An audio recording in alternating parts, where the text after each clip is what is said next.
What's going on, YouTube? Got another knife review here for you. Today we're going to be looking at the Anthony Marfione Custom Anax. You're like, why are we looking at the Anax? This is an ancient knife. Yeah, it is. It's a knife that I did a review on a long time ago. Never published it, but I think it's worth reviewing now. Almost 2 years after the fact. From getting it and carrying it and using it and loving it. This knife, Anax stands for king, according to Anthony Marfione. And I wouldn't say it's king of all knives, but man, this is one of my, almost far and away, like one of my favorite knives. Maybe top 5 in my collection that I've really been able to carry a lot and use and kind of put a lot of thought, I guess, into this knife, and maybe too many thoughts where my review will be all over the place. But let's see where we go with it. What we have here is a 3 3/4 inch large broad blade of Elmax steel. Elmax kind of seems like what Anthony Marfione's been using a lot in his more recent knives, just general production, whether it's the Sigil or most recently MSG3 that I recently just got. And so yeah, I mean, Elmax, he can do a lot of things with that steel. You can do it with all different kinds of steel, but it seems like with his heat treat and his ability to polish and satin finish and stone wash, and always comes out with a really nice even finish on all his blades. And Anthony Marfione is a master at his craft, with his blade finishes and all those things. So anyway, the Anax is a special knife, and let me go and grab my MSG 3 here, just to compare a little bit. But again, the Anax, in my opinion, is a really ingenious knife. Integral frame locks like this Estrella from Michael Raymond. These are large billets of titanium. Full thick. I don't even know how thick this is. But one piece titanium, and it's not like crazy expensive, but it's it's hard to work with, and it's hard to be perfect with it, especially as you do all the milling in the entire knife. You have to mill everything inside manually, or even with the machine, if you will. But really, in my opinion, the hardest part then is setting the lock. And the way, from what I think, if I'm making an educated guess here, but is you have to heat this titanium here so that it gets soft to be able to flex it over. Because just flexing the titanium spring here, if you will, just pushing it in that slightly when it's still cold, I mean, it's not going to bend over. You have to heat it up, bend it over for some permanence in that spring, and then once it cools down, then you can kind of finish up the knife. But setting that knife up, for the detent and for the lockup on the blade is really hard to do. And that's really where, in my own humble opinion, that's where a lot of the cost comes from. Setting that lock, and if you screw that lock up, it's a whole wasted piece of titanium. And even like potentially like the blade, in terms of how it's supposed to match up with the lock face and all those things. So to set it all perfectly, like on this Estrella, is a pretty difficult feat. Now what Anthony Marfione has done, and I think he's the first to do it, if I'm not mistaken, on these quote unquote integral knives, he's taken the same thick titanium billet, he's milled it out, but he's cut out the lock bar. That process of setting a lock bar into this integral frame is completely removed from the equation. And instead, you have a titanium lock bar. It's not a sub frame lock, but basically it's just an additional lock that's attached now to this integral frame. And so, rather than having a cutout spring, now you have a thin piece. This is all milled out in the titanium via CNC machine, and then it's set in there and then attached by screws. And so you run into a little bit of potential danger. Again, this is not going to be a knife that's used for hard use. You're not going to be batoning with it. You're not going to be, but you're going to be cutting, random stuff and whatnot. And, the hardest use this thing's going to be getting for the most part is just thousands of countless flicks, and playing with the knife, And so the lock itself shouldn't fail. The screws shouldn't thread out, shouldn't strip out, but you never know, right? But taking out that equation of a potential failing lock, if this spring on this integral folder fails, this entire knife is hosed. Like you can't do anything. You have to have an entire new frame built. That's a really, really costly process.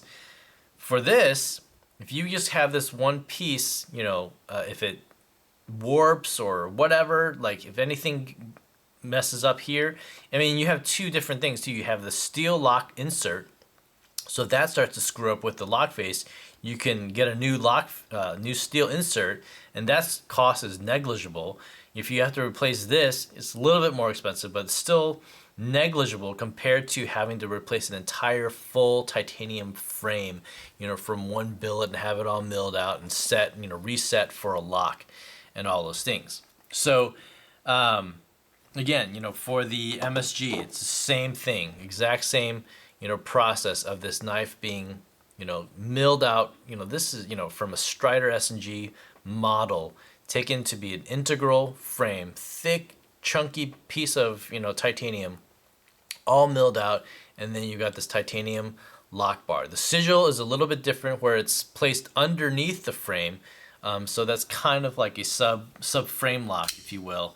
So it's just slightly different. And so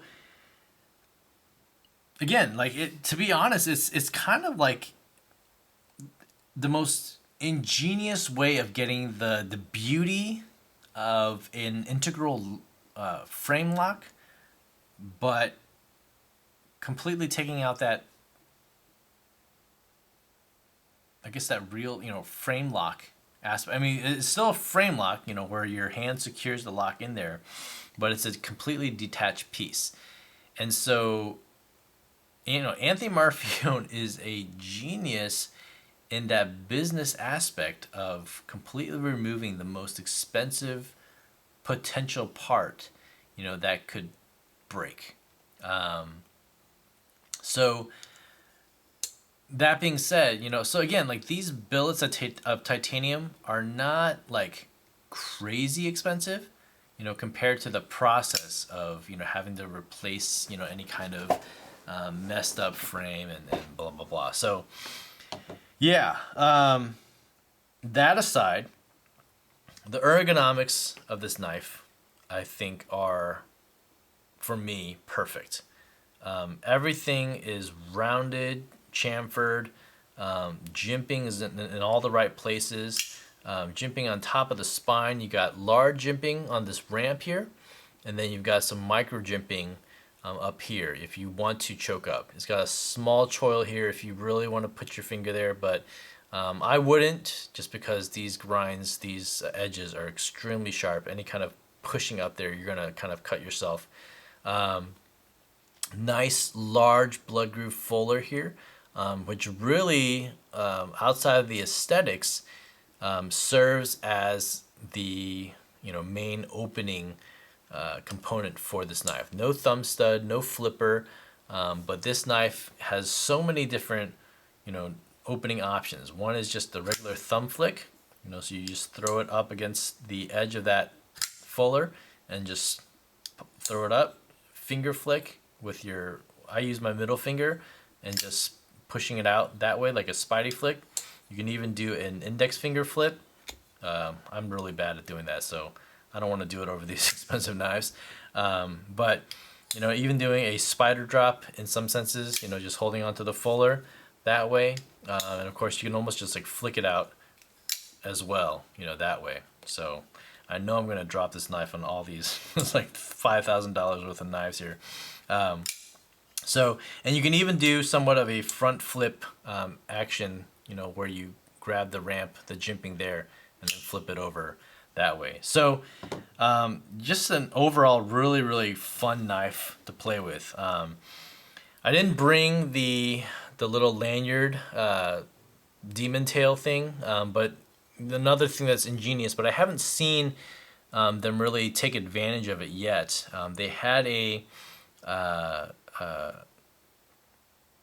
demon tail lanyard, which is basically kind of like a wire cable, and it's really rigid, and it would stick out about this much, and it doesn't flop over or anything. It kind of just stuck out of your pocket, and it screws into this little post in here, which is also, you know, just ingenious to use the full integral part of this knife. Let's see if it focuses here, you know, and then to thread it in there so that you can, you know, screw it. And, you know, having different kind of lanyards and whatever, you know, is just, there's a lot of potential in there. It's got a milled clip with these nice, you know, dimpling on the clip as well as on the spine, all of which just adds to the aesthetic of the knife, you know, completely, you know, non-marked blade here, sterile blade, so I was searching for the word. You get all the proprietary hardware, which is always just looks great, but you know, in terms of servicing the knife, is just makes it impossible, which always sucks because I love to break down my knives and, you know, smooth them out and whatnot. But this knife has no need for it. It runs on bearings, you know, extremely sharp. The clip, you know, is licensed by Todd Begg, so no issues there. You know, if you watched one of the interviews he did at Blade Show or whenever the knife was introduced, you know, he got a license from Todd Begg, you know, from the bodega, you know, so a lot of his knives all have this, you know, circular ceramic ball on there just to aid getting in and out of the pocket. And the clip is great. You know, the retention is really, really good on here. I think it looks really sharp. It's also, I believe it's also mortised inside, so the clip sets inside and just secured by this one screw. So, you know, just overall the design of this knife is pure, man, to be honest. Oh, one other thing, and I'll kind of just wrap it up here. One thing that I really love about this knife, you know, how broad this blade is. Even though, you know, closed, there's quite a bit of blade that sits out, and it's necessary because this fuller is the primary way of opening the blade. But when you do open up this blade, you got such a negative angle, so much that falls below the zero plane of this handle, you know, and that's just something that I really like in my knives, you know. So you don't have to, especially when you're, you know, say cutting something, you know, on the table and whatnot, you've got so much blade that's going to sit and rest on the table without like your hand interfering in whatever way, you know. Like for the Delta, you got slightly a negative angle, you know, but not that much belly. For the Whale Shark, you got a ton of negative angle, you know, where your hand sits, you know, because there's so much belly. Say like the Sebenza, you know, is a pretty straight edge, so it doesn't rest, you know, below. So if you did have to cut something straight, your fingers kind of get in the way, you know, and you have to like contort your wrist in different ways. So, you know, just again, one of the little things that I really, really liked about the Anax.